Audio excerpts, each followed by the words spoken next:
Akashvani eight 90। नमस्कार, मेरा नाम मंजिता तालुकदार है। मैं रायगढ़ की निवासी हूँ। दोस्तों, रेडियो एक ऐसा माध्यम है जिसने मेरे जीवन में महत्वपूर्ण भूमिका निभाई है। यह केवल एक उपकरण नहीं, बल्कि एक ऐसा साथी रहा है जिसने ज्ञान, मनोरंजन और सूचना के क्षेत्र में मेरी सोच और दृष्टिकोण को गहराई दी है।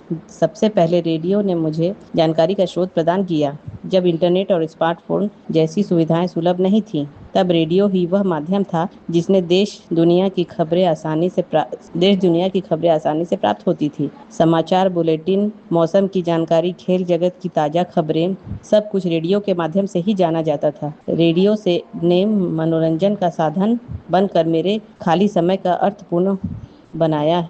विविध भारती के कार्यक्रम मुझे बहुत अच्छे लगते हैं। सखी सहेली जैसे कार्यक्रम की तो बात ही कुछ और है। मैं खेती बाड़ी में भी गहरी रुचि रखती हूँ और किसान वाणी चौपाल के माध्यम से जो जानकारी मुझे मिलती है वह मेरे किचन गार्डन के लिए काफी लाभप्रद है। आकाशवाणी प्रसार सेवा के 90 वर्ष पूर्ण होने पर रेडियो के समस्त कर्मचारियों और वक्ताओं को हार्दिक बधाई और शुभकामनाएं। धन्यवाद। जय हिंद, जय भारत।